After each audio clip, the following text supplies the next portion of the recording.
എല്ലാവർക്കും മലയാളം ഓൺലൈൻ ക്ലാസ്സിലേക്ക് സ്വാഗതം. അപ്പോൾ കഴിഞ്ഞ ക്ലാസ്സിൽ നമ്മൾ ലക്ഷ്മണ സാന്ത്വനം എന്ന കാവ്യഭാഗത്തിൻ്റെ പകുതി ഭാഗത്തെ ആശയങ്ങൾ എന്ത് ചെയ്തിരുന്നു, ചർച്ച ചെയ്തിരുന്നു. അപ്പോൾ ഇന്ന് നമ്മൾ രണ്ടാമത്തെ ഭാഗം എന്ത് ചെയ്യാണ്, പഠിക്കാൻ വേണ്ടി പോവുകയാണ്. അപ്പോൾ എല്ലാവരും എന്ത് ചെയ്തുകൊള്ളുക, പുസ്തകം കൂടി എടുത്തുകൊള്ളുക. അപ്പോൾ നമുക്ക് പാഠഭാഗത്തിലേക്ക് കടക്കാം. അതീവ കോപിഷ്ഠനായി എത്തിയ ലക്ഷ്മണനെ വളരെ സൗമ്യനായി നിന്നുകൊണ്ടാണ് ശ്രീരാമൻ എന്ത് ചെയ്യുന്നത്, ഉപദേശിക്കുന്നത്. ആ ജീവിതത്തിൻ്റെ യഥാർത്ഥ സ്ഥിതിയെക്കുറിച്ച് അല്ലേ, വളരെ എന്താണ് ഒരു നീർക്കുമളയോളം തന്നെ വലിപ്പം മാത്രം, അത്രയും തന്നെ ആയുസ് മാത്രമുള്ള ഒന്ന് മാത്രമാണ് മനുഷ്യ ജീവിതം എന്ന് പറയുന്നത്. ആ മനുഷ്യ ജീവിതത്തിൻ്റെ യഥാർത്ഥ സ്ഥിതിയെക്കുറിച്ചെല്ലാം എന്ത് ചെയ്യാണ്, ലക്ഷ്മണന് വിവരിച്ചു കൊടുക്കുകയാണ് ഇവിടെ ശ്രീരാമൻ. ബാക്കി ഭാഗം നോക്കാം. ദേഹം നിമിത്തം അഹംബുദ്ധി കൈക്കൊണ്ട് മോഹം കലർന്നു ജന്തുക്കൾ നിരൂപിക്കും. ബ്രാഹ്മണോഹം നരേന്ദ്രോഹം ആട്യോഹം എന്നാമ്രേഡിതം കലർന്നിടും ദേശാന്തരെ. ഈ ദേഹം കണ്ടുകൊണ്ട് അല്ലെ, ഈ ശരീരമാണ് നമ്മൾ ഇന്ന് ഈ കാണുന്ന ഈ യൗവനത്തോട് കൂടിയിട്ടുള്ള ഈ ശരീരമാണ് ഏറ്റവും വലുതെന്ന് വിചാരിച്ച് അത്യാഗ്രഹത്തോടെ, മോഹം കലരുക അത്യാഗ്രഹത്തോട് കൂടിയിട്ട് അല്ലെ, അതിയായിട്ടുള്ള ആഗ്രഹമാണ് മോഹം എന്ന് പറയുന്നത്. അങ്ങനെ അത്യാഗ്രഹത്തോടെ എല്ലാവരും എന്ത് ചെയ്യാൻ തുടങ്ങും, നിരൂപിക്കും, ആലോചിക്കാൻ തുടങ്ങും. ഞാനാണ് അല്ലെ വലുത്, അല്ലെ ഞാനാണ് വലുത്, അല്ലെങ്കിൽ ഞാനാണെന്ത് കാണാൻ അതിയായിട്ട് സുന്ദരനായിട്ടുള്ളത്, അല്ലെങ്കിൽ ഞാനാണ് ബ്രാഹ്മണൻ, ഞാനാണ് നരേന്ദ്രൻ. നരേന്ദ്രൻ എന്ന വാക്കിൻ്റെ അർത്ഥം എന്താണ്, രാജാവ് എന്നാണ് നരേന്ദ്രൻ എന്ന വാക്കിൻ്റെ അർത്ഥം. ഞാൻ ആഠ്യനാണ് അല്ലെ, ബ്രാഹ്മണോഹം നരേന്ദ്രോഹം ആട്യോഹം അല്ലെ, ഞാൻ ബ്രാഹ്മണനാണ്, നരേന്ദ്രൻ രാജാവാണ്, ഞാൻ ആഠ്യനാണ് അല്ലെ എന്നിങ്ങനെ ആമ്രേഡിതം കലർന്നിടും ദേശാന്തരെ. ആമ്രേഡിതം വാക്കിൻ്റെ അർത്ഥം തുടരെ തുടരെ പറയുന്നതിനെയാണ് ആമ്രേഡിതം എന്ന് പറയുന്നത്. അപ്പോൾ ആൾക്കാർ എന്ത് ചെയ്യാറുണ്ട്, ഈ ശരീരം കണ്ടുകൊണ്ട്, ഇപ്പോഴുള്ള ആ ഒരു ശരീരത്തിൻ്റെ ആരോഗ്യവും സൗന്ദര്യവും ഒക്കെ കണ്ടുകൊണ്ട് അത്യാഗ്രഹത്തോടു കൂടി ആൾക്കാർ എന്ത് ചെയ്യാറുണ്ട്, ഇങ്ങനെ ആലോചിക്കാറുണ്ട്. ഞാൻ ബ്രാഹ്മണനാണ്, ഞാൻ രാജാവാണ്, ഞാൻ ആഠ്യനാണ് എന്നിങ്ങനെ പല പ്രാവശ്യം പറഞ്ഞ് സന്തോഷിച്ചിരിക്കുന്ന അവസരത്തിലാകും ഒന്നുകിൽ എത്തിച്ചേരുക, നമ്മിലേക്ക് ജീവിതത്തിൻ്റെ അവസാനമായിട്ടുള്ള മരണം എത്തിച്ചേരുക. അങ്ങനെ എന്താണ്, ഇങ്ങനെ തങ്ങളുടെ ആ ശരീരത്തിൻ്റെ ഭംഗിയും ആ ഒരു ഊർജവും ഒക്കെ കണ്ടുകൊണ്ട് അഹങ്കരിച്ചു കൊണ്ടിരിക്കുന്ന സമയത്തായിരിക്കും മരണം എത്തിച്ചേരുക. അപ്പോൾ എന്താണ് സംഭവിക്കാൻ നോക്കാം. ജന്തുക്കൾ ഭക്ഷിച്ചു കാഷ്ടിച്ചു പോകില്ല, ചമഞ്ഞു പോയിടില്ല അല്ലെ. ആ സമയത്ത് നമ്മുടെ ആ ശരീരത്തെ എന്ത് ചെയ്തേക്കാം, ഒന്നുകിൽ ജന്തുക്കൾ ഭക്ഷിച്ച് എന്ത് ചെയ്യാം, കാഷ്ടിച്ചു പോയേക്കാം അല്ലെ. ഏതെങ്കിലും എന്താണ് മൃഗങ്ങൾ, വന്യമൃഗങ്ങൾ വന്നിട്ട് എന്ത് ചെയ്തേക്കാം, ക്രൂരമൃഗങ്ങൾ വന്നിട്ട് നമ്മുടെ ശരീരത്തെ ഭക്ഷിച്ച് അത് കാഷ്ടിച്ച് എന്ത് ചെയ്തേക്കാം, പോയേക്കാം. അല്ലെങ്കിലോ വെണ്ണീറായി ചമഞ്ഞു പോയിടിലും, അല്ലെങ്കിൽ വെറും വെന്തിട്ട് അല്ലെ, തീ പിടിച്ച് വെണ്ണീർ ചാരം അല്ലെ, വെറും ചാരമായിട്ട് എന്ത് ചെയ്തേക്കാം, നമ്മൾ പോയേക്കാം. നമ്മുടെ ശരീരം അല്ലെ എപ്പോഴും വേണമെങ്കിലും എന്ത് ചെയ്യാം, മരണം എത്തിച്ചേരാം. മരണം എത്തിച്ചേരുമ്പോഴാണെങ്കിലോ ഒരു പക്ഷേ മറ്റെന്തെങ്കിലും ജീവികൾ വന്നിട്ട് നമ്മുടെ ശരീരത്തെ ഭക്ഷിച്ച് കാഷ്ടിച്ചു പോയേക്കാം. മറ്റൊന്നാണെങ്കിലോ വെന്ത് വെണ്ണീറായിട്ട് അല്ലെ, എന്താണ് തീ കൊണ്ട് കത്തി നമ്മൾ എന്ത് ചെയ്തേക്കാം, ചാരമായിട്ട് പോയേക്കാം. അല്ലെങ്കിലോ മണ്ണിനു കീഴായി കൃമികളായി പോകില്ല, അല്ലെങ്കിൽ മണ്ണിൽ കുഴിച്ചിടുന്ന അവസരത്തിൽ എന്ത് ചെയ്തേക്കാം, കൃമികളായിട്ട് അല്ലെ, ശരീരത്തെ എന്താണ് സൂക്ഷ്മജീവികളെല്ലാം വന്നിട്ട് കൃമികളായിട്ട് എന്ത് ചെയ്തേക്കാം, അങ്ങ് അഴുകി മണ്ണിനോട് ചേർന്നേക്കാം. നന്നല്ല ദേഹം നിമിത്തം മഹാമോഹം. അതുകൊണ്ട് തന്നെ ഈ ദേഹം നിമിത്തമുള്ള ഈ മഹാമോഹം, ഈ ശരീരമാണ് വലുത്, അല്ലെങ്കിൽ ഇപ്പോൾ കാണുന്ന ഈ അവസ്ഥയാണ് വലുത് എന്നുള്ള ആ ഒരു ചിന്ത ഒരിക്കലും എന്തല്ല, നന്നല്ല എന്നെന്ത് ചെയ്യാണ് ശ്രീരാമൻ ലക്ഷ്മണനോട് പറയുകയാണ് അല്ലെ. ഇങ്ങനെ ആളുകൾ ഇങ്ങനെ അഹങ്കരിച്ചുകൊണ്ടിരിക്കുന്ന സമയത്താണ് ഞാൻ വലിയ ബ്രാഹ്മണനാണ് അല്ലെ, ഞാൻ വലിയ രാജാവാണ്, ഞാൻ വലിയ ആഠ്യനാണ് എന്നൊക്കെ ഇങ്ങനെ ആവർത്തിച്ച് ആമ്രേഡിതത്തോട് കൂടിയിട്ട് പറഞ്ഞുകൊണ്ടിരിക്കുന്ന അവസരത്തിലായിരിക്കും നമ്മിലേക്ക് മരണം എത്തിച്ചേരുക. ആ സമയത്ത് നീ കാണുന്ന ശരീരം എന്ത് ചെയ്തേക്കാം, ഒന്നുകിലും അല്ല ജന്തുക്കളോ ഒക്കെ ഭക്ഷിച്ച് എന്ത് ചെയ്തേക്കാം, വെറും കാഷ്ടമായിട്ട് മണ്ണിലേക്ക് പോയേക്കാം. അല്ലെങ്കിലോ അതിനെ ദഹിപ്പിക്കുകയാണെങ്കിൽ അത് വെന്ത് എന്തായേക്കാം, വെണ്ണീറായിട്ട് ചാരമായിട്ട് മാറിയേക്കാം. അല്ലെങ്കിലോ കുഴിച്ചിടുകയാണെങ്കിലോ അത് എന്തായിത്തീരും, മണ്ണിനോട് ചേർന്ന് കൃമികളായി എന്ത് ചെയ്തേക്കാം, മണ്ണിനോടങ്ങ് ചേർന്ന് പോയേക്കാം. അപ്പോൾ അതുകൊണ്ട് തന്നെ നന്നല്ല ദേഹം നിമിത്തം മഹാമോഹം. അതുകൊണ്ട് തന്നെ ഈ ശരീരം ഈ ശരീരം കണ്ടുകൊണ്ടുള്ള ഈ അത്യാഗ്രഹം ഒന്നും തന്നെ എന്തല്ല, നന്നല്ല എന്നാണ് അനുജനോട് ശ്രീരാമൻ പറയുന്നത്. ബാക്കി നോക്കാം നമുക്ക്. തുങ്മാംസ രക്താസ്തി വിൺമൂത്രരേതസാം സമ്മേളനം പഞ്ചഭൂത നിർമ്മിതം. മായാമയമായി പരിണാമിയായൊരു കായം വികാരിയായുള്ളൊന്ന ധ്രുവം. ദേഹാഭിമാനം നിമിത്തമായുണ്ടായ മോഹേന ലോകം ദഹിപ്പപ്പതിന്നു നീ. മനസ്സ് താരിൽ നിരൂപിച്ചതും തവ ജ്ഞാനമില്ലായികെന്നറിക നീ ലക്ഷ്മണ. അടുത്ത് പറയാണ്, തൊങ് മാംസ രക്താസ്തി വിൺമൂത്രരേതസാം സമ്മേളനം പഞ്ചഭൂത നിർമ്മിതം. അപ്പോൾ അടുത്തത് പറയുന്നത് എന്താണ്? നമ്മുടെ ഈ ശരീരത്തിനെ കുറിച്ച് തന്നെയാണ് അല്ലേ? നമ്മുടെ ശരീരം എന്ന് പറയുന്നത് ത്വക്കെന്ന് വെച്ചാൽ എന്താണ്? തൊലി അല്ലേ? തൊലി, മാംസം, അതുപോലെ രക്തം, അസ്ഥി, മലം, മൂത്രം, ബീജം. രേതസ് എന്ന് വെച്ച് കഴിഞ്ഞാൽ ബീജം അല്ലേ? അപ്പോൾ ഇവയുടെ എല്ലാം തന്നെ സമ്മേളനം കൊണ്ടുണ്ടായിട്ടുള്ള ഇതെല്ലാം കൂടി ചേർന്നിട്ടുള്ള ത്വക്ക് അല്ലേ? തൊലി, എന്താണ്? മാംസം, അസ്ഥി, പിന്നെന്താണ്? രക്തം, അതുപോലെ തന്നെ എന്താണ്? മലം, മൂത്രം, ബീജം, ഇവയുടെ എല്ലാം സമ്മേളനം കൊണ്ടുണ്ടാകുന്നതാണ് നമ്മുടെ ഈ ശരീരം അല്ലേ? ഈ ശരീരമാണെങ്കിലോ എന്തിൻ്റെ ചേർച്ച കൂടിയാണ്? ഇങ്ങനെ ഉണ്ടായിട്ടുള്ള ഈ ശരീരം പഞ്ചഭൂത നിർമ്മിതം കൂടിയാണ്. പഞ്ചഭൂതങ്ങളാൽ പെട്ടിട്ടുള്ള ഒന്നാണെന്ത്? നമ്മുടെ നമ്മൾ ഈ കാണുന്ന ഈ ശരീരമെന്ന് പറയുന്നത്. പഞ്ചഭൂതങ്ങൾ ഏതൊക്കെയാണ്? പൃഥ്വി, അപ്പ്, തേജസ്, വായു, ആകാശം, ഇവയാണ് പഞ്ചഭൂതങ്ങൾ എന്ന് പറയുന്നത്. അപ്പോൾ നമ്മുടെ ശരീരം എന്ന് പറയുന്നത് ത്വക്ക്, മാംസം, രക്തം, അസ്ഥി, മലം, മൂത്രം, ഇവയുടെ ഒരു സമ്മേളനം കൊണ്ടുണ്ടാകുന്ന ഒന്നാണ് അല്ലേ? ആ സമ്മേളനത്തിന് കാരണമാകുന്ന എന്ത് തന്നെയാണ്? നമ്മുടെ ഈ പഞ്ചഭൂതങ്ങളാണ് അല്ലേ? പഞ്ചഭൂതങ്ങൾ ഏതൊക്കെയാണെന്ന് ചോദിച്ചാൽ ഏത് പറയാം? പൃഥ്വി, അപ്പ്, തേജസ്, വായു, ആകാശം, ഇവയാണ് നമ്മുടെ പഞ്ചഭൂതങ്ങൾ എന്ന് പറയുന്നത്. അപ്പോൾ പഞ്ചഭൂതങ്ങളാൽ നിർമ്മിതമാണ് നമ്മുടെ ഈ ശരീരം.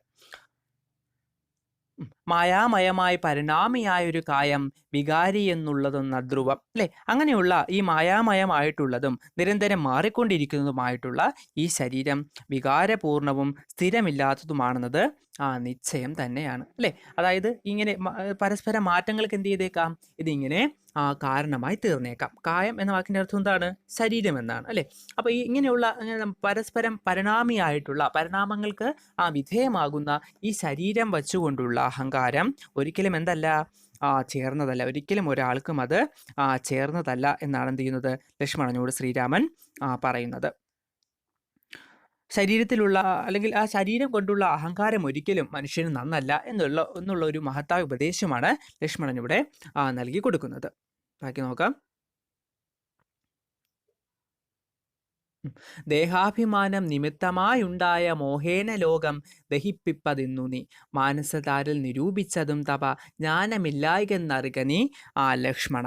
അപ്പോൾ ഈ ശരീരം, ഈ പഞ്ചഭൂതങ്ങളാൽ നിർമ്മിതമായിട്ടുള്ള ഈ ശരീരം മായാമയമായതും നിരന്തരം മാറിക്കൊണ്ടിരിക്കുന്നതുമായ ഒന്നാണ്. അതിനാൽ തന്നെ ഇതിനെന്തുമില്ല? സ്ഥിരതയില്ലാത്തതുമാണ് എന്നുള്ള കാര്യം നീ എന്ത് ചെയ്യുക? തിരിച്ചറിയുവാനായിട്ട് അനുജനോട് പറയുകയാണ്. എന്നിട്ട് പറയുകയാണ്, ശരീരത്തിലുള്ള ഈ അഭിമാനമാണ് ലോകം കത്തിക്കുന്നതിന് നീ ഒരുങ്ങാൻ കാരണം. നിന്റെ ശരീരത്തിലുള്ള നിന്നെക്കുറിച്ചുള്ള നിന്റെ അഹംബോധം അല്ലേ? നിനക്ക് നല്ല ആരോഗ്യമുണ്ട്, നീ വലിയ യോദ്ധാവാണ് എന്നുള്ള നിന്റെ ആ ഒരു ചിന്തയാണ് ഇന്ന് ഈ ലോകത്തെ, സ്വന്തം അച്ഛനെയും അല്ലെങ്കിൽ അമ്മയെ തുല്യം കാണേണ്ടവരെയും എന്ത് ചെയ്യുന്നത്? ബന്ധനസ്ഥയാക്കാം എന്ന് പോലും പറയുന്നതിന് കാരണമായിട്ട് തീർന്നത്. അപ്പോൾ നിന്റെ ഈ ശരീരത്തിലുള്ള അഭിമാനമാണ് ഈ ലോകം കത്തിക്കുന്നതിന് നീ ഒരുങ്ങാൻ കാരണം. ഈ ലോകത്തെ തന്നെ തകർക്കുവാനുള്ള കോപം നിന്റെ ഉള്ളിൽ ഉണ്ടാവാനുള്ള കാരണം നിന്റെ ശരീരം എന്നുള്ള ഒരു അഭിമാന ബോധമാണ് അല്ലേ? നിന്നെ കൊണ്ടെല്ലാം സാധിക്കുമെന്നുള്ള, ശരീരം കൊണ്ടെല്ലാം സാധിക്കുമെന്നുള്ള ആ ദുർചിന്തയാണ് നിന്നെ കൊണ്ട് ഇപ്രകാരമൊക്കെ എന്ത് ചെയ്യുന്നത്? ചിന്തിപ്പിച്ചതിന് കാരണം അല്ലേ? അപ്പം ശരീരം നിമിത്തമാണ് എല്ലാ ദോഷങ്ങളും എന്ത് ചെയ്യുന്നത്? വന്നു ഭവിക്കുന്നത്. നോക്കൂ. അപ്പോൾ നോക്കൂ, അപ്പോൾ ഈ നിന്റെ മനസ്സിനുള്ളിൽ ഇപ്രകാരം ഒരു ചിന്തയുണ്ടായത്, ഈ ലോകത്തെ തന്നെ ദഹിപ്പിക്കുന്നതിനുള്ള ആ ചിന്ത നിന്റെ ഉള്ളിൽ ഉണ്ടായത് എന്താണ്? നിന്റെ ശരീരത്തെക്കുറിച്ചുള്ള ആ ബോധമാണെന്നാണ്, അഹംബോധം, നിന്റെ ശരീരത്തെക്കുറിച്ചുള്ള അഹംബോധം കൊണ്ടാണെന്നാണ് ലക്ഷ്മണനോട് ശ്രീരാമൻ പറയുന്നത്. ജ്ഞാനമില്ലായ്ക്കെന്നറിക നീ ലക്ഷ്മണ. അത് തീർച്ചയായിട്ടും നീ എന്ത് ചെയ്യുക? തിരിച്ചറിയുക തന്നെ ചെയ്യുക ലക്ഷ്മണ എന്ന് പറയുകയാണ്. ദോഷങ്ങളൊക്കവേ ദേഹാഭിമാനിനാം രോഷേണ വന്നു ഭവിക്കുന്നതോർക്ക നീ. ഈ ദോഷങ്ങളെല്ലാം തന്നെ വന്നു ഭവിക്കുന്നത് എന്തുകൊണ്ടാണ്? നിന്റെ ഈ ശരീരം എന്നുള്ള ഈ അഭിമാന ബോധം കാരണമാണ് അല്ലേ? നിന്റെ ഉള്ളിലുള്ള ഈ ശരീരത്തിലുള്ള നിന്റെ അഭിമാനമാണ് ഈ ലോകം തന്നെ കത്തിക്കുന്നതിന് ഒരുങ്ങാൻ കാരണം. അത് നിന്റെ അറിവുകേടാണ് അനുജ എന്നുള്ള കാര്യം നീ എന്ത് ചെയ്യണം? ചിന്തിക്കണം. എന്നിട്ട് പറയാണ്, ശരീര നിമിത്തമാണ് എല്ലാ ദോഷങ്ങളും എന്ത് ചെയ്യുന്നത്? വന്നു ഭവിക്കുന്നത് അല്ലേ? ദോഷങ്ങളൊക്കവേ ദേഹാഭിമാനിനാം രോഷേണ വന്നു ഭവിക്കുന്നതോർക്ക നീ അല്ലേ? ഈ ശരീര നിമിത്തമാണ് എല്ലാ ദോഷങ്ങളും എന്ത് ചെയ്യുന്നത്? വന്നു ഭവിക്കുന്നത് എന്നുള്ള കാര്യം നീ എന്ത് ചെയ്യുക? അറിയുവാനായിട്ട് പറയുകയാണ്. ദേഹോഹമെന്നുള്ള ബുദ്ധി മനുഷ്യർക്ക് മോഹമാതാവാം അവിദ്യയാകുന്നതും ദേഹമെല്ലോർക്കിൽ ഞാൻ ആയതാം ആത്മാവെന്ന് മോഹൈഹ ഹന്ത്രിയായുള്ളതു വിദ്യ കേൾ അല്ലേ? എന്നിട്ട് അടുത്ത് അദ്ദേഹം പറയുകയാണ്, അപ്പോൾ ഈ ശരീര നിമിത്തമാണ് എല്ലാ ദോഷങ്ങളും എന്ത് ചെയ്യുന്നത്? വന്നു ഭവിക്കുന്നത് എന്ന് പറഞ്ഞു അല്ലേ? എൻ്റെ ദേഹം മഹത്തരമാണെന്നുള്ള ആ ബുദ്ധിയിൽ നിന്നാണ് നമ്മുടെ ഉള്ളിൽ എന്ത് ചെയ്യുന്നത്? അല്ലെങ്കിൽ ദേഹോഹം എന്നുള്ള ആ ബുദ്ധിയിൽ നിന്നാണ് ഓരോരുത്തർക്കും എന്തുണ്ടാകുന്നത്? ആ കോപം ഉത്ഭവിക്കുന്നത്, അല്ലെ? ദേഷ്യം ഉണ്ടായി വരുന്നത്. ആ ബുദ്ധി മനുഷ്യരിൽ മോഹം സൃഷ്ടിക്കുന്നു, അല്ലെ? അങ്ങനെയുള്ള ആ കോപം എന്നുള്ള, അല്ലെങ്കിൽ എൻ്റെ ദേഹമാണ് വലുത് എന്നുള്ള അതിൽ നിന്ന് ആ മനുഷ്യരിൽ എന്തുണ്ടാകുന്നു? കോപം ഉണ്ടാവുകയും അത് അവിദ്യയ്ക്ക് മാതാവായിട്ട് തീരുകയും ചെയ്യുന്നു, അല്ലെ? മോഹമാതാവാം അവിദ്യയാകുന്നതും ആ മോഹം അല്ലെങ്കിൽ ആ ഒരു ചിന്ത എന്തായിട്ട് മാറുകയാണ്? അവിദ്യയ്ക്ക്, ജ്ഞാനമില്ലായ്മയ്ക്ക് കാരണമായിട്ട് തീരുകയും ചെയ്യുന്നു. മോഹം അജ്ഞാനത്തിൽ നിന്നാണ് എന്ത് ചെയ്യുന്നത്? ഉണ്ടായി വരുന്നത്. ദേഹമല്ല ആത്മാവാണെന്ന് ചിന്തിക്കുക.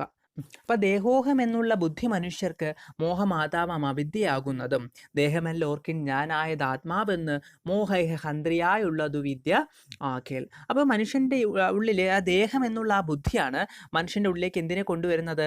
ആ മോഹമാതാവായിട്ടുള്ള അവിദ്യയെ കൊണ്ടുവരുന്നത്, അല്ലെ? അത്യാഗ്രഹത്തിന്റെയും ദുർബുദ്ധിയുടെയും ഒക്കെ തന്നെ ആ മാതാവായിട്ടുള്ള അവിദ്യയെ കൊണ്ടുവന്ന് ചേർക്കുന്നു. ഈ ദേഹം എന്നുള്ള ചിന്ത, അല്ലെ? ഞാനാണ് വലുത്, അല്ലെങ്കിൽ എൻ്റെ ദേഹം, അല്ലെങ്കിൽ ഞാനാണ് ആ ശ്രേഷ്ഠൻ എന്നുള്ള ആ ഒരു ചിന്തയിൽ നിന്നാണ് അവിദ്യയുടെ തുടക്കം എന്ത് ചെയ്യുന്നത്?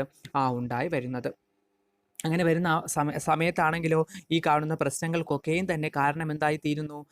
ഈ ചിന്തയാണ്, അല്ലെങ്കിൽ ഈ മോഹമാതാവായിട്ടുള്ള അവിദ്യയാണ് ഈ പ്രശ്നങ്ങൾക്കൊക്കെ തന്നെ കാരണമായിട്ടും തീരുന്നത്. അപ്പം അങ്ങനെ ഉണ്ടാകുന്ന അവസരത്തിൽ നീ എന്ത് ചെയ്യുക? ശ്രദ്ധിക്കുക. ആ സൃഷ്ടി മനുഷ്യരിൽ എന്ത് ചെയ്യാണ്? മോഹം സൃഷ്ടിക്കുന്നു. മോഹം അജ്ഞാനത്തിൽ നിന്നാണ് ഉണ്ടായി വരുന്നത്.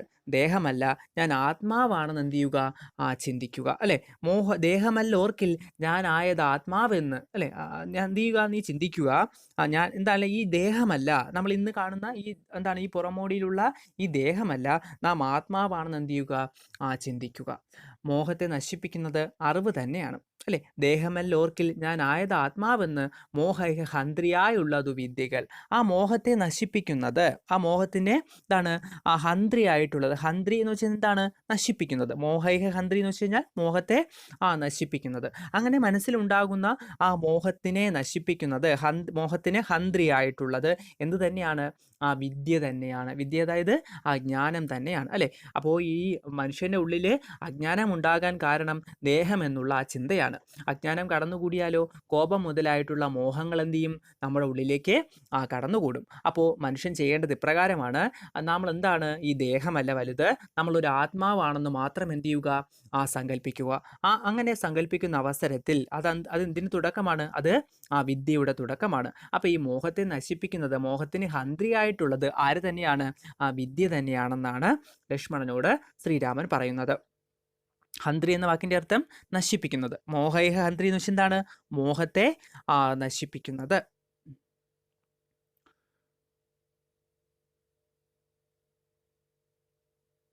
സംസാര കാരിണിയായത് അവിദ്യയും സംസാരനാശിനിയായതു വിദ്യയും ആകയാൽ മോക്ഷാർത്ഥിയാകിൽ വിദ്യാഭ്യാസം ഏകാന്ത ചേതസ ചെയ്യുക വേണ്ടുവെന്നതും. അടുത്ത അദ്ദേഹം പറയുകയാണ്, അപ്പൊ ഈ മോഹത്തെ മുഴുവൻ നശിപ്പിക്കാൻ എന്ത് തന്നെ ആവശ്യമാണ്? ജ്ഞാനം, വിദ്യ തന്നെ ആവശ്യമാണ്. ലൗകിക ദുഃഖങ്ങൾ മുഴുവൻ സൃഷ്ടിക്കുന്നത് അജ്ഞാനമാണ്, അല്ലെ? ഈ സംസാരകാരിണിയായത്, അല്ലെ? സംസാരം എന്ന വാക്കിന്റെ അർത്ഥം എന്താണ്? നമ്മുടെ ഈ ലൗകിക ജീവിതത്തിലെ സുഖങ്ങളെയാണ് നമ്മൾ സംസാരം എന്നതുകൊണ്ട് ഉദ്ദേശിക്കുന്നത്. അപ്പൊ ഈ സംസാരത്തിനെല്ലാം തന്നെ കാരണമാകുന്നത് എന്താണ്? അവിദ്യയാണ്. ഈ ലൗകിക ദുഃഖങ്ങൾക്കൊക്കെ തന്നെ കാരണമായിട്ട് വരുന്നത്, അല്ലെങ്കിൽ ആ ലൗകിക ദുഃഖങ്ങളെയൊക്കെ തന്നെ മുഴുവനായിട്ട് സൃഷ്ടിക്കുന്ന എന്താണ്? അജ്ഞാനമാണ്, അവിദ്യയാണ് അതെല്ലാം തന്നെ ഉണ്ടാക്കുന്നത്. ഇനി സംസാരനാശിനിയായതു വിദ്യയും. ഈ ലൗകിക ദുഃഖത്തെ മുഴുവൻ നശിപ്പിക്കുന്നത് ആരാണ്? അത് വിദ്യയാണ്, അറിവുമാണെന്നാണ് ലക്ഷ്മണനോട് പറയുന്നത്. അപ്പോൾ സംസാരകാരിണിയായത് അവിദ്യയും സംസാരനാശിനിയായത് വിദ്യയും. അപ്പൊ സംസാരകാരിണിയായത്, ലൗകിക ദുഃഖങ്ങൾക്കൊക്കെ തന്നെ കാരണമായിട്ട് മാറുന്നത് അവിദ്യയാണ്. നമ്മുടെ ഉള്ളിൽ ഉണ്ടാക്കുന്ന അജ്ഞതയാണ് ഈ ലൗകിക ദുഃഖങ്ങളൊക്കെയും തന്നെ ഉണ്ടാക്കുന്നത്. എന്നാൽ ആ ലൗകിക ദുഃഖങ്ങളെല്ലാം തന്നെ അവസാനിപ്പിക്കുന്നത്, സംസാരനാശിനിയായിട്ട് മാറുന്ന ആരാണ്? വിദ്യ തന്നെയാണ്. വിദ്യ അതായത് അറിവ്, അല്ലെ? അറിവ് തന്നെയാണെന്ന് എന്ത് ചെയ്യുന്നു? അനുജനോട് പറയുകയാണ് ശ്രീരാമൻ. ആകയാൽ മോക്ഷാർത്ഥിയാകിൽ വിദ്യാഭ്യാസം ഏകാന്ത ചേതസ ചെയ്യുക വേണ്ടുന്നതും. അതുകൊണ്ട് തന്നെ മോക്ഷം നേടുന്നതിന്, അല്ലെ? മോക്ഷം സിദ്ധിക്കണമെങ്കിൽ, മോക്ഷം നേടുന്നതിന് ഓരോരുത്തരും ഏകാന്തതയിലിരുന്ന് വിദ്യ അഭ്യസിക്കേണ്ടതാണ്. അപ്പോൾ അതുകൊണ്ട് തന്നെ ഈ ലൗകിക ദുഃഖങ്ങളൊക്കെ തന്നെ നശിക്കണമെങ്കിൽ എന്ത് ആവശ്യമാണ്? നമ്മളിലേക്ക് എന്ത് വരണം? ആ വിദ്യ കടന്നു വരണം, അറിവ് കടന്നു വരണം. അങ്ങനെ അറിവ് കടന്നു വരണമെങ്കിൽ എന്താണ് ചെയ്യേണ്ടത്? എല്ലാവരും എന്ത് ചെയ്യുക? ഏകാന്തതയിലിരുന്ന്, യാതൊരു ശല്യവും ഇല്ലാതിരുന്ന്, വളരെ ദൃഢതയോട് കൂടിയിട്ട് മനസ്സ് ഏകാഗ്രമാക്കി വെച്ചുകൊണ്ട് ഏകാന്തതയിൽ കൊണ്ട് വിദ്യ എന്ത് ചെയ്യേണ്ടതാണ്? അഭ്യസിക്കേണ്ടതാണ്, അല്ലേ? ആ വിദ്യ വന്നു ചേർന്ന് കഴിഞ്ഞാൽ മാത്രമേ നമ്മുടെ ഈ ലൗകിക ജീവിതത്തിലുള്ള ലൗകിക ദുഃഖങ്ങളൊക്കെയും തന്നെ എന്ത് ചെയ്യുകയുള്ളൂ? മറഞ്ഞു പോവുകയുള്ളൂ എന്നാണ് അനുജനോട് പറയുന്നത്. തത്ര കാമക്രോധ ലോഭമോഹാദികൾ ശത്രുക്കളാകുന്നതെന്നും അറിയുക നീ. മാത്രമല്ല ഈ അവസരത്തിൽ അല്ലെങ്കിൽ ആ വിദ്യ അഭ്യസിക്കുന്ന ഏകാന്തതയോടിരുന്ന് വിദ്യ അഭ്യസിക്കുന്ന ആ അവസരത്തിൽ, അത്തരത്തിൽ ഏകാന്തതയിലിരുന്ന് വിദ്യ അഭ്യസിച്ചാൽ മാത്രമേ എന്ത് ചെയ്യാൻ പറ്റൂ? നമുക്ക് ആ വിദ്യയെ നമ്മുടെ വരുതിക്ക് കൊണ്ടുവന്ന് നമുക്ക് അതിനെ എന്ത് ചെയ്യാൻ പറ്റൂ? സ്വായത്തമാക്കുവാൻ വേണ്ടിയിട്ട് സാധിക്കുകയുള്ളൂ. അത്തരത്തിൽ വിദ്യ അഭ്യസിച്ചു കൊണ്ടിരിക്കുന്ന അവസരത്തിൽ അതിൻ്റെ ശത്രുക്കളായിട്ട്, വിദ്യയുടെ ശത്രുക്കളായിട്ട് എന്ത് ചെയ്തേക്കാം? പല കാര്യങ്ങളും നമ്മിലേക്ക് വന്നേക്കാം. അതെന്തൊക്കെയാണെന്നാണ് എന്ത് ചെയ്യുന്നത്? പറയുന്നത്. നോക്കിയോ എന്തൊക്കെയാണെന്ന്. തത്ര കാമക്രോധ ലോഭമോഹാദികൾ, അല്ലെ? കാമം, ക്രോധം, ലോഭം, മോഹം തുടങ്ങിയ ശത്രുക്കൾ എന്ത് ചെയ്തേക്കാം?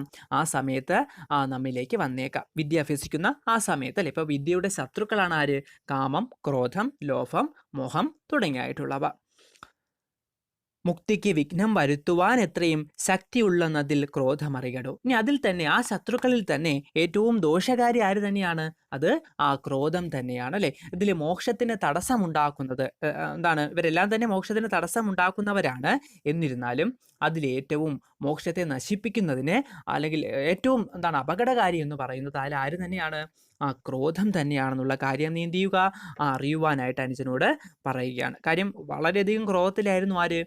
ലക്ഷ്മണൻ, അല്ലേ? അപ്പം അതുകൊണ്ട് തന്നെ പറയുകയാണ്, നമ്മുടെ ജീവിതത്തിലെ ഏറ്റവും വലിയ ശത്രു എന്ന് പറയുന്നത് ആര് തന്നെയാണ്? ക്രോധം തന്നെയാണ് എന്നുള്ള കാര്യം കൂടി നീ എന്ത് ചെയ്യുക? അറിയുക. അല്ല, അനുജാൻ എന്ത് ചെയ്യാണ്? ലക്ഷ്മണനോട് പറയുകയാണ് ശ്രീരാമൻ. മാതൃപ്രത് ഭാതൃമിത്ര സഖികളെ ക്രോധം നിമിത്തം ഹനിക്കുന്നതു പുമാൻ.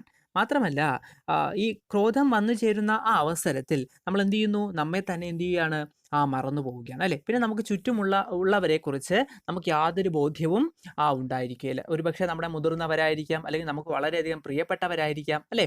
അപ്പോൾ എന്നിരുന്നാലും ആ ക്രോധം പിടിപെട്ട് കഴിഞ്ഞാൽ നമ്മൾ പൊതുവെ എങ്ങനെയുള്ളവരായിത്തീരും? അന്ധന്മാരായിട്ട് മാറിപ്പോകും, അല്ലേ? പിന്നെ എന്താണ് പ്രവർത്തിക്കുക, ആരോടാണ് എന്തു പറയുക എന്നുള്ള കാര്യങ്ങളൊന്നും തന്നെ നമുക്ക് തിരിച്ചറിയാൻ പറ്റാത്തൊരവസ്ഥയിലേക്ക് എത്തിച്ചേരും. അങ്ങനെയാണെങ്കിൽ ആ സമയത്ത് മാതാവിനെയും പിതാവിനെയും സഹോദരനെയും സ്നേഹിതരെയും പ്രിയരെയും മനുഷ്യൻ ക്രോധം കൊണ്ട് കൊല്ലും, അല്ലെ? ആ ദേഷ്യം വന്നു നിൽക്കുന്ന ആ സമയത്ത്, അല്ലെ? നോക്കൂ, മാതൃ പിതൃ ഭാതൃ മിത്ര സഖികളെ ക്രോധം നിമിത്തം ഹനിക്കുക എന്നുള്ള ചിന്ത, ഹനിക്കുക, കൊല്ലുക എന്നുള്ള അർത്ഥത്തിലാണ് പറയുന്നത്. ഹനിക്കുന്നത് പുമാൻ, അല്ലെ? പുമാൻ എന്ന് വെച്ച് കഴിഞ്ഞാൽ പുരുഷൻ. അപ്പോൾ ആ ക്രോധം വരുന്ന ആ നിമിഷത്തിൽ നമുക്ക് ആരെയും പിന്നെ തിരിച്ചറിയാൻ പറ്റുകയില്ല. അമ്മയെന്നോ അല്ലെങ്കിൽ അച്ഛനാണെന്നോ, നമ്മുടെ ഭ്രാതാവ്, നമ്മുടെ സുഹൃത്ത്, അല്ലെങ്കിൽ നമ്മുടെ ഭ്രാതാവ് സഹോദരൻ, അല്ലേ? നമ്മുടെ സഹോദരനാണെന്നോ, അല്ലെങ്കിൽ മിത്രം, സുഹൃത്താണെന്നോ, ഒന്നുള്ള കാര്യം ഒന്നും തന്നെ നമുക്ക് ഓർമ്മയുണ്ടാവുകയില്ല. ആ ക്രോധം കാരണം, ക്രോധം എന്നുള്ള അന്ധത നമ്മിലേക്ക് വന്നു ചേരുന്ന അവസരത്തിൽ നമ്മൾ അവരെ എന്ത് ചെയ്യുന്നു? കൊല്ലുക തന്നെ ചെയ്യുന്നു, അല്ലേ? അത്രയ്ക്ക് ദോഷകാരിയാണ് ആര്? ക്രോധമെന്ന് പറയുന്നത്. ക്രോധം മൂലം മനസ്താപം ഉണ്ടായി വരും, ക്രോധം മൂലം നൃണാം സംസാരബന്ധനം, ക്രോധമല്ലോ നിജ ധർമ്മക്ഷയകരം, ക്രോധം പരിത്യജിക്കണം ബുദ്ധജനം. അപ്പോൾ എന്നിട്ട് അദ്ദേഹം പറയുകയാണ്, അപ്പോൾ ക്രോധം എന്നുള്ള അന്ധത വന്നു കഴിഞ്ഞാൽ പിന്നെ നമുക്ക് ആരാണ് എന്താണെന്നുള്ള കാര്യങ്ങളൊന്നും തന്നെ നമുക്ക് ബോധ്യമുണ്ടാവുകയില്ല. മനുഷ്യന് ക്രോധം മൂലം ലൗകിക ബന്ധനം ഉണ്ടാകാം, ക്രോധം മൂലം മനസ്താപം ഉണ്ടായി വരും, അല്ലെ? ക്രോധം മൂലം നമുക്ക് എന്ത് ചെയ്യും? വല്ലാത്തൊരു മനസ്താപം, അല്ലെ? ലൗകിക പ്രയാസങ്ങൾ നമുക്ക് എന്ത് ചെയ്യും? ഉണ്ടായിക്കൊണ്ടിരിക്കും. മനുഷ്യന് ക്രോധം മൂലം ലൗകിക ബന്ധനം ഉണ്ടാകും, അല്ലെ? ക്രോധം മൂലം നൃണാം സംസാര ബന്ധനം, ലൗകിക ബന്ധനം എന്ത് ചെയ്യും? നമുക്ക് സംസാര ബന്ധനം, ലൗകിക ബന്ധനം, അങ്ങനെ ഒരു ലൗകിക ബന്ധനം എന്ത് ചെയ്യും? ദേഷ്യം മൂലം, ക്രോധം മൂലം നമുക്ക് ഉണ്ടാകും. നമ്മുടെ ധർമ്മത്തെ ക്ഷയിപ്പിക്കുന്നത്, അല്ലെ? ക്രോധമല്ലോ നിജ ധർമ്മക്ഷയകരം. നമ്മുടെ ഉള്ളിലുള്ള ആ ധർമ്മത്തെ, സത്യത്തെ ക്ഷയിപ്പിക്കുന്നതിന് കാരണവും ആര് തന്നെയാണ്? ക്രോധം തന്നെയാണ്. അതുകൊണ്ട് എന്താണ് ചെയ്യേണ്ടത്? ബുദ്ധിയുള്ള ജനങ്ങൾ എന്താണ്, അല്ലെങ്കിൽ ശ്രേഷ്ഠന്മാരായിട്ടുള്ള ആൾ എന്താണ് ചെയ്യേണ്ടത്? ക്രോധം പരിത്യജിക്കണം ബുദ്ധജനം. അതുകൊണ്ട് തന്നെ ബുദ്ധിമാന്മാർ എന്ത് ചെയ്യേണ്ടതാണ്? കോപത്തെ ഉപേക്ഷിക്കുക തന്നെ വേണമെന്ന് അനുജനോട് പറയുകയാണ്. അപ്പോൾ ഈ മനുഷ്യനിൽ ഈ പ്രശ്നങ്ങൾക്കൊക്കെ തന്നെ കാരണമായിട്ട് തീരുന്നത് എന്ത് തന്നെയാണെന്ന് പറയുന്നു? ക്രോധമാണെന്ന് പറയുന്നു. ബുദ്ധിമാന്മാരായിട്ടുള്ള ആൾക്കാർ എന്ത് ചെയ്യേണ്ടതാണ്? ക്രോധത്തെ ഉപേക്ഷിക്കേണ്ടതാണ് എന്ന് ഇത്രയും കാര്യങ്ങൾ അല്ലെ വളരെ സൗമ്യനായിട്ട് നിന്നുകൊണ്ടാണ് അനുജനായിട്ടുള്ള ലക്ഷ്മണനെ എന്ത് ചെയ്യുന്നത്? ഉപദേശിക്കുന്നത്. അപ്പോൾ ഇത്രയാണ് നമ്മുടെ പാഠഭാഗത്തിൻ്റെ ആശയം എന്ന് പറയുന്നത്. കഴിഞ്ഞ ക്ലാസ്സിൽ ഇതിൻ്റെ ആദ്യ ഭാഗം നമ്മൾ ചർച്ച ചെയ്തിരുന്നു. അപ്പോൾ പാഠഭാഗം നന്നായിട്ട് വായിച്ചു നോക്കുകയും വേണമെങ്കിൽ ക്ലാസ് എന്ത് ചെയ്യുക 2-3 വട്ടം കണ്ട് മനസ്സിലാകാത്തവർ ഒന്നുകൂടി എന്ത് ചെയ്യുക? മനസ്സിലാക്കി എടുക്കുക. അപ്പോൾ ഇതിൻ്റെ ബാക്കി പ്രവർത്തനങ്ങളും ബാക്കി ഇതിൻ്റെ കുറച്ച് നോട്ട്സും ഒക്കെ നമ്മൾ വാട്സാപ്പ് ഗ്രൂപ്പിൽ നൽകുന്നതായിരിക്കും. അപ്പോൾ അടുത്ത ക്ലാസ്സിൽ പുതിയൊരു പാഠഭാഗവുമായിട്ട് നമുക്ക് വീണ്ടും കാണാം. അപ്പോൾ അതുവരേക്കും എല്ലാവർക്കും നന്ദി, നമസ്കാരം.